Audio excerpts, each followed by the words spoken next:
Sean! Sean, we got a film.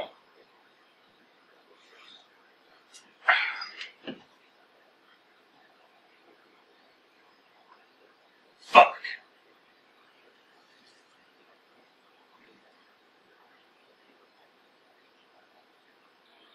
Hannah, yeah, listen, you gotta come over.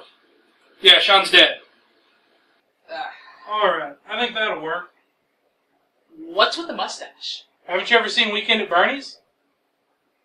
Hey everybody, welcome to Tin Plated Talks. I'm Hannah the Tintern, and this is Sean. And we got some good questions this week, didn't we, Sean? Yeah, we got a lot, actually. It's gonna be awesome. You guys are gonna love it. You feeling good, Sean? Yeah. You're not dead, are you? Awesome. Alright, let's get started. Hey everybody, this is Tin Plated. I'm Sean. I'm Rob. This is episode 19 of Tin Plated Talks. Boom! We're gonna run out of goofy things to do when we say the episode number. God knows we're running out of goofy things to do before we say the episode number. Yeah. Anyway, we're gonna jump straight to the questions like we like to do. Vartius Zerostratus asked, "What's our PSN nick?" Same as our Xbox Live nickname, Tin Plated Sean. There you go. Easy peasy. He also wants to know my profession. Well,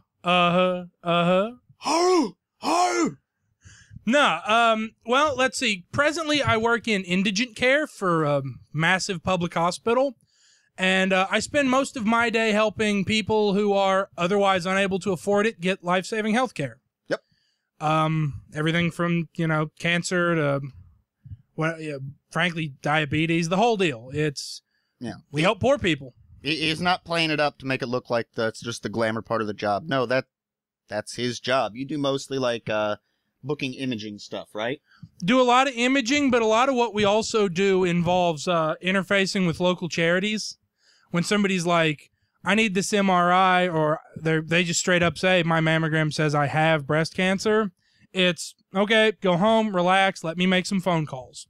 Cool. And going, look, I know y'all got a little jack left in there. The fiscal year ain't over. This person needs it. So there you go. Seth Bone asks, if you could play a tabletop RPG with 4 celebrity/popular figures, who would they be? I know it's not really an RPG, but I think it would be kick-ass to play Risk with Napoleon, Alexander the Great, Julius Caesar, and George Washington. Would come to blows. Absolutely would. No doubt, but just set them down and go, all right, boys, settle it. I think I'd pick people who I actually know do tabletop. I'd go with Vin Diesel. Right. His acting is not awesome, but I think he's a perfectly fine performer, and he is known to be a D&D gamer at least. Will Wheaton. Why do you keep saying it like that? He actually does a podcast about it. About tabletop gaming. Really? Yep. He did. I don't know if he still does it now that he has his TV show, but so there's that. I have exchanged like 3 words with Will Wheaton once over Reddit. What were the 3? I don't remember. Was that the 3? That was the 3 words. Gotcha. That's the closest I've ever gotten to fame, other than hugging a voice actor once, and as in anime dub voice actor. Really? Which one? Fuck. It was the guy who did Edward Elric's voice. No shit. Yeah. I can't remember his name. I met the guy that did James from Pokemon and Kaiba from Yu-Gi-Oh! Nice. For number 3, I think it'd just be funny because of the entourage that would be associated with it. I want Bill Clinton. Because he'd still have a Secret Service escort. I don't care if he knows how to or likes to game or anything. Everybody who has ever spent time alone with Bill Clinton has said he's a great guy. Well, it was actually a Republican policy to not let a member of the party be alone in a room with the president because he would convince them. He could convince anybody to take his side on anything. So I think it'd just be cool to be in a room with him. And then since I've got the president there, let's just go ahead and bring in one of the Bushes. I don't care, either senior or junior. Just because I want to see the two of them actually face to face. Well, I feel like you'd have a party there because Bill's rolling in with like 12-pack of beer, and if it's the junior Bush, he'll have a bag of pretzels. So maybe some Coke. Allegedly. Allegedly. Right. But hell, I mean, as old as Bill is, he'd burn one with you. There you go. So my career's done. What do I care? This time I will inhale. I did like Obama's response to that. Now, have you ever used marijuana in the past? Yes. Did you inhale? I smoked it. He just flat out on campaign said, no, I smoked it. I mean, as long as you ain't sprinkling some PCP on it and, lighting it off, striking the match off a corpse. Mm-hmm. Okay, go nuts. Brandon Williams says, if you were forced to get a chest piece tattoo, what would you get and why? Oof. Now, a chest piece, I assume, like a sleeve or half sleeve, means you gotta... Yeah. The full fucking deal. Yeah. Can I get a picture of my own chest tattoo?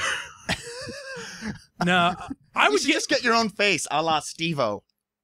I would get the Green Lantern Corps symbol. Just doing it up. There you go. There's only one tattoo I've ever considered, and that's the words "Non Serviam." So I figure I'd just do some sort of piece with that. I don't know, some sort of fallen angel motif would work. I'm sure there's an artist that could do something good with that. Oh, there's some amazing tattoo artists. Yeah. My biggest concern would not be having a Green Lantern tattoo on my chest, because, I mean, if they're forcing me, assuming I'm not paying for it, I'd fucking love it. I'd have to shave my chest. I already shaved my chest. Ugh. See, I don't. I don't really have much chest hair. I just have nipple hair, which gets partly shaved and partly plucked. Enjoy that tidbit. Oh, we got a question from the pursuer via Instagram. Because future... I don't know. Had to make that difficult, didn't he? Wanting to know our best childhood story from pre-14. Pre-14, you can't get into a lot of really dastardly shenanigans. No. The best one I've got is, it was my 6th grade year. We started the year with this piece on Egypt. We did sort of ancient Egypt history type thing. And we talked about mummification. And our teacher got this idea to mummify a chicken. So we got this styrofoam cooler and a little dehydrator and a heat lamp and a bunch of the little salt mixtures that it took. And we took a chicken, a plucked whole chicken. We removed all the innards from it. As a class project, mind you. Packed it in the sand after wrapping it in linen. And... Now, did you anoint it with the oils and the spices? As best as we could duplicate. Nice. We did the best duplication as we could of mummification processes, and we set it in the classroom to dehydrate. Got a good dry rub on your chicken. After about a week, we moved it to the far side of the classroom. After another week, we moved it to the roof of the school. After a month, we moved it to the teacher had to take it to her house and put it in her shed on the very, very back part of her property because, well, the school told us we had to move it because it was smelling really, really, really bad. She brought it back in for the day when we did our field day at the end of the year. I don't know if you guys had them in school or if this is a thing outside of the U.S., but at the end of the school year, it was basically a big day of tug-of-war and ring toss and kind of carnival atmosphere to be like, woo! We had it. We treated it like the Olympics, kind of. Yeah. We set this thing down. We opened it and promptly shut down an entire park. Suffice to say, we failed to mummify a chicken and instead rotted the fuck out of a chicken. Yep. Gifted classes. Go fuck yourself. Yeah. Hell, the best I ever got to do in them was mock trial. But pre-14, now I lived on a farm, so it was a little easier to get into some trouble. I would say it'd be a tie between the time I got hit with a cattle prod and my first experience with alcohol. It was like this. I was changing out the electric fence that we had around one of our fields. So I enlisted the help of my cousin. My cousin's a Whitewashing this fence is really fun. Well, my cousin's a fucking idiot, and he's 7 years younger than me, so he was, or 6 years, so he was quite young. So I took the 2 strands of the electric fence, and I handed it to him, and I said, all right, you're going to walk along this fence line. You're just going to turn in a circle. I'm going to wrap the wire around you. We'll scoop it right off, and it'll be rolled and ready to go. Okay, cool. So he takes off, and we get to the shed where you hook it up. Mm-hmm. And he's wrapped head to fucking toe. And I'm kind of curious. So I just throw the switch, engage the electricity. He drops like a fucking fish. And it's rusty, which is the reason we got to replace it, which is probably why he's not dead. After a second, I flip it back and go, oh, damn, how did that happen? What? Who could ever have imagined such an accident? Let's get this off of you. So then I go over to my grandma's place to take a nap. You know, well, actually, I went over there to eat, and then after she filled me up on homemade roast beef, I fell asleep on the couch. Got the itis. Yeah. So I'm laying there, and I hear this crack noise. I kind of half wake up, and I go, huh, I know that noise. Open one of my eyes. This is going to hurt. Gregory, the little son of a bitch, had went and got a cattle prod and was just holding it on my chest. Right about the time my hair started to smoke, he finally took the bastard off and just walked away quietly. Little son of a bitch. That's fair. Yeah. That's fair. Now you mentioned that this being a pre-14 story, your first experience with alcohol. Yes, I did not have a willful drink until I was in college, which, yeah. Speaking of, now that I'm out, I wondered, I'd forgotten where I put that, so I looked up and saw it. I mentioned this actually on one of our live streams, but anyway, we had this neighbor who needed some help building some fence, so me and my dad helped him. I mostly carried nails because I was probably 3, 4. And, you know, at the end of the day, he thanks us and says he's got something for us. So he goes over and pulls these 2 mason jars out of his bag and hands them to each of us, 1 to each. And I'll never understand the logic of 1 to each of us instead of both to my father. But I'm thinking the thought was you should receive payment for work. He was giving you a good grounding in capitalism. Apparently, but so my dad thinks no way I could even get the lid off the thing. But he didn't understand that little Rob was very thirsty and handed something filled with clear liquid. Yeah. Now, that actually is water, but this was not. Now, I thought it was, oh, yay, I've got a jar of water. So I spun the top off this bastard, flipped the lid, and just fucking dumped it. Got in my eyes, got in my ears, got in my nose, swallowed a ton of it, and I hit the ground. I hurt so much. I remember waking up hungover, I reckon you'd say. My eyes burned, my ears burned, my nose burned. My dad going, what did we learn, son? I don't know. My head hurts. He goes, we've learned to take sips. My head hurts. Yeah. Moving on. 101 Terror Fiends has 3 questions for us. Will you guys do the Dark Souls 2 DLC that was released? Maybe. Probably. Our current thought is we want to wait till all 3 of them are out, because I don't want to stretch the fucker out. And I hate that piecemeal bullshit that games do. Yeah. Fucking hate it. Yep. Number 2, what are your views on pirating and illegally downloading films and games? Now, there's nothing that... What do you want us to say here, Terror Fiends? Because our entire operation here is contingent on public consumption. We can't endorse a crime of any sort. Yeah, regardless of what our actual opinions are, we produce a product that requires us walking very carefully along copyright law. And it gets irritating sometimes dealing with developers and publishers that basically don't want us to use their product to give them advertising. I don't get it. Because what we do technically doesn't count as review half the time. It technically doesn't count as parody, but it's a little bit of it. And then it's not also for educational, but sometimes it's a walkthrough type thing, so that helps. But then it's for profit, so the fucking fair use doctrine is a goddamn minefield. So we absolutely can't pollute that by saying anything about piracy and illegally downloading films and games other than don't commit crimes. Yeah, I mean... We can't, regardless of what we want to say.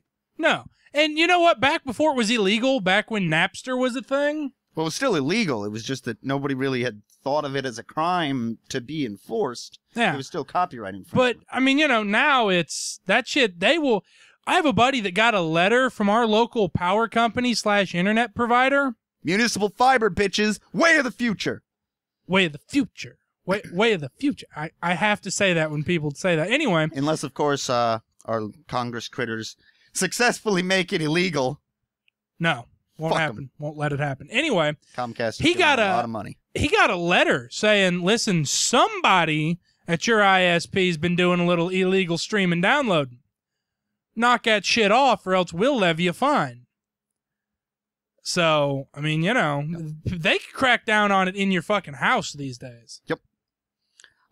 Next he asks, what are your views on stereotypes? Now, I'll take this one, although I will bet you dollars to donuts Sean will edit this.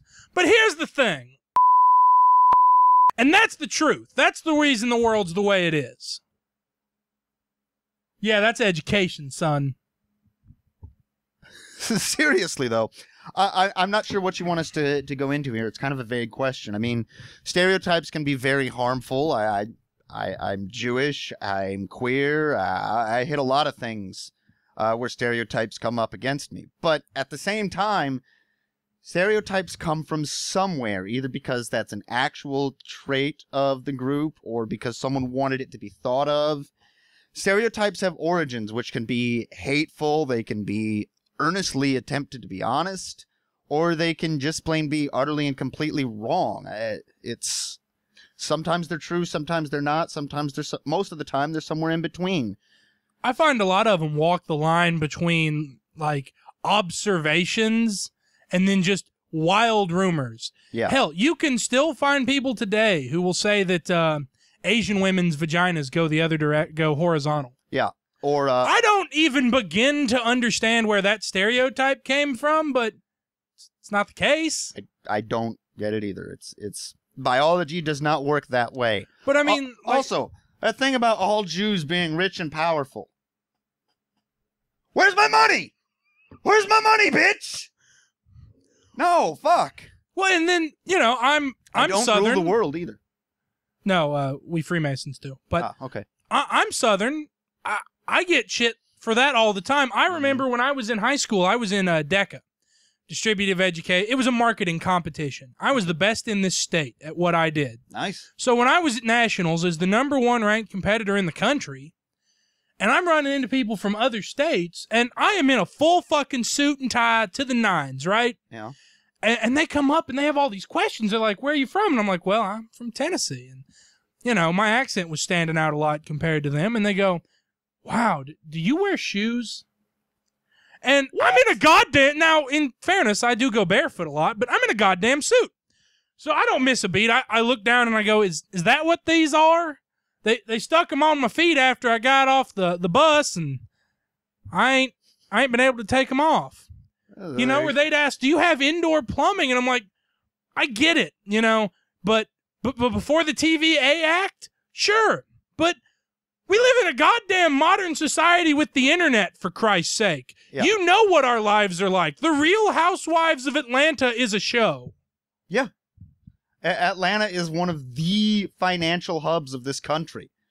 Despite all the southeastern coastline, it's not even them that are the hubs. It's Atlanta. It all comes in over land by rail or truck.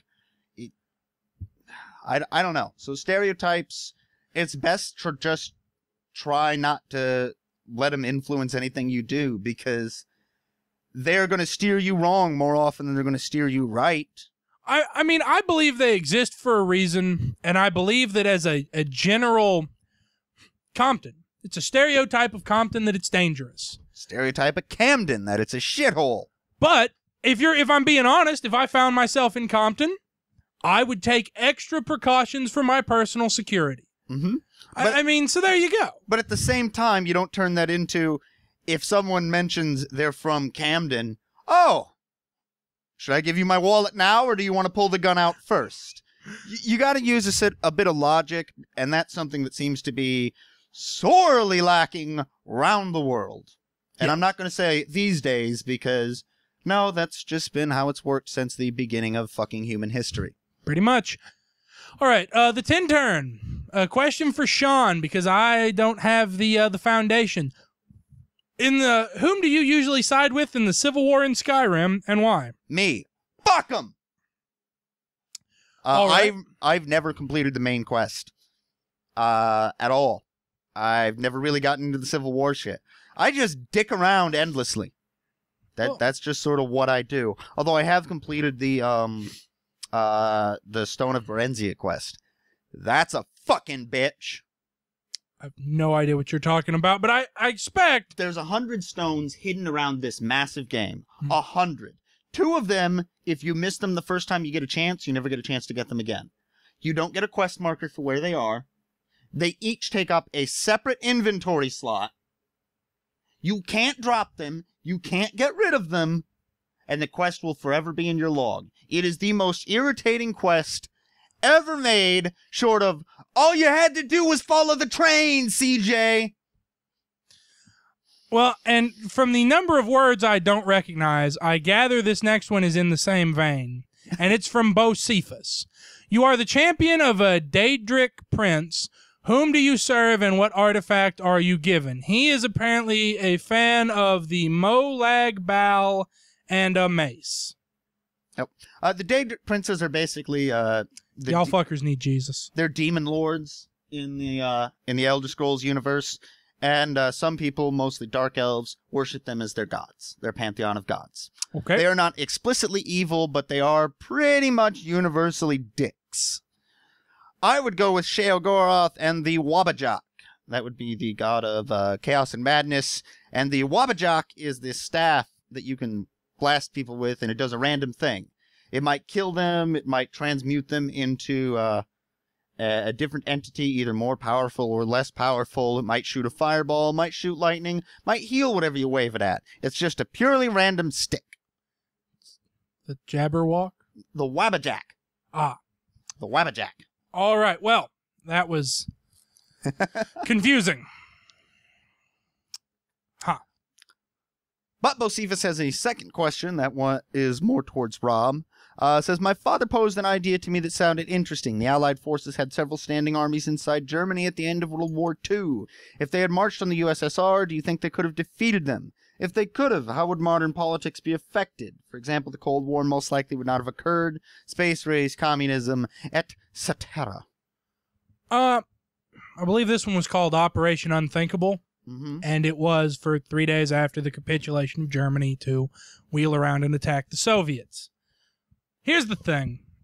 I'd like to tell you that we could have marched in there and beat red ass all day. And I can't prove that we couldn't. But here's what I can tell you.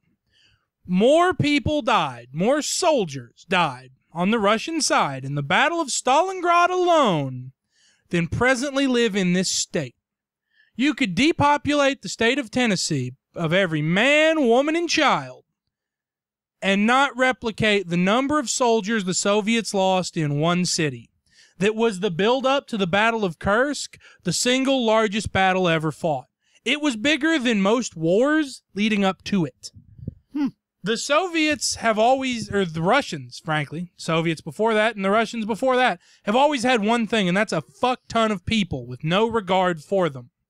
When it's the first 3 guys in line don't get dick, the 4th guy gets a knife, the 5th guy gets a gun, the 6th guy gets bullets, so forth all the way back, and you're told to scrounge for what you need, we couldn't do it. Remember, the reason that we nuked Japan, 3 reasons really. A, the entire country had been turned into a series of island fortresses. Every person in Japan was given a stick, sharpened, and said, if you see a white person, gut them. They were making weapons in the schools, And just to land one booted foot on the beach of Japan, we estimated we'd lose 1 million men. 1 million men to land one guy on the shores. They had actually sunk battleships to turn them into, fortifications because they sunk them up to the guns. And they were not half as prepared as the Russians were. Now, once we had nuked Japan, there were a lot of people in the American military power structure that said, listen, guys, fuck it. Crank these things over and let's burn Moscow. Now, if we'd waited till then, till we had nukes and the Russians didn't, and we had glassed the entire country, sure, we'd have won. But if you're talking about a conventional war after we had just fought our way through Germany, no way. We'd have been decimated. Now, because the crux of the question involves the future, I'll say, let's say we nuked them. Let's just say we did. We built 3 more, took out the biggest cities in Russia, crushed their backbone. There's a paradox to nuclear weapons, and I forget what this theory is, but the longer you go without dropping one, the harder it will become to use them. Basically, if we had wheeled around and dropped them on Russia, we'd use them more often. Yeah. Because they become easier. We become more used to it. Yeah. And because we didn't, the chance of us actually using a nuke now is not 0, but it is very close. Because we've gone so long without doing it. Yeah. And remembering that there was a 4-year space where we had nukes and they didn't. Yeah. Because they had planned on using them for, like, close troop support. Like, nuking a valley so that you could funnel the enemy soldiers into your waiting armies. Using them as to cover retreating troops. They thought nukes were like the new hand grenade. But, okay, let's say we wiped Russia off the planet. You now have America at its most powerful with no one to oppose it and a taste for the atomic weapon. To my foreign viewers, I say you would probably be the 70th, 80th, 90th states that we would have carved out of your weirdly shaped countries. Because that's what would have happened. It would have been, fuck all this, everything's America. This is planet America now. Because who would have opposed us? And that clearly shows a tendency in the American populace towards conquest. Well, there you go. So, how would modern politics be affected?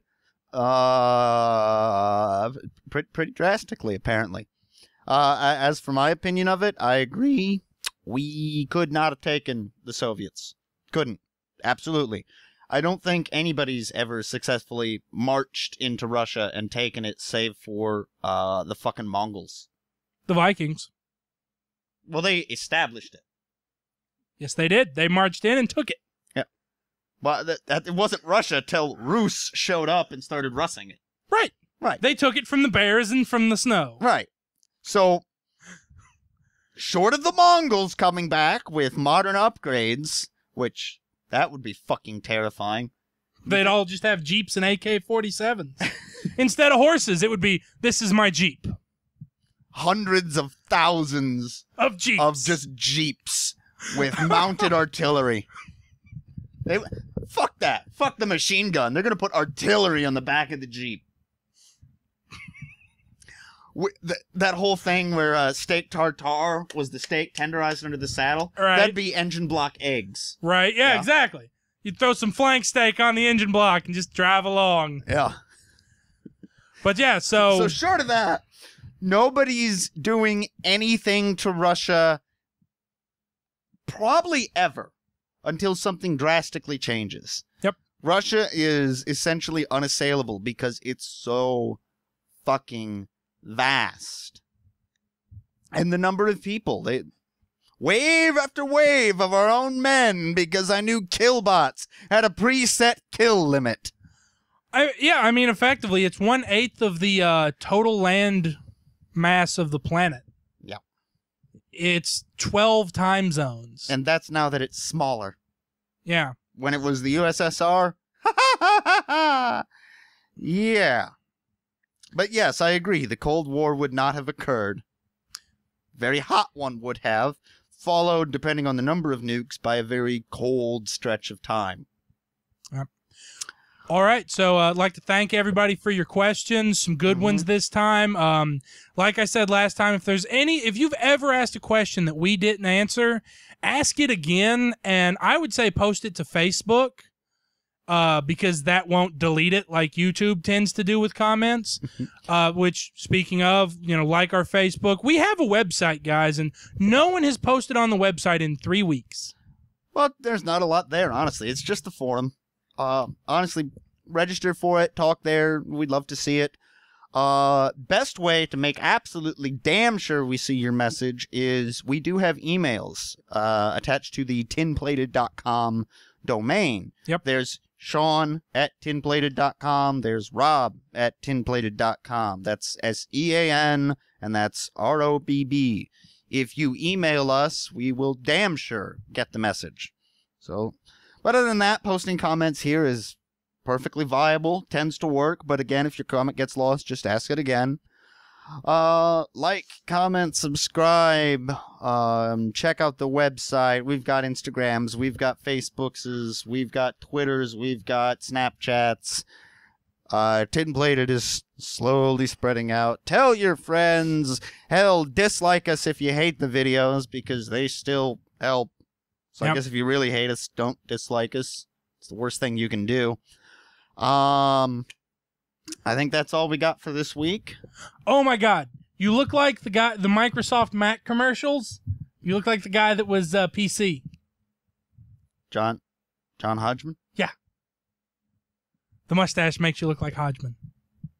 I was thinking more of a Tom Selleck. Of course you were. You're off the force! Turn in your badge and your gun! You're a loose cannon! All right, everybody. We'll see you next time.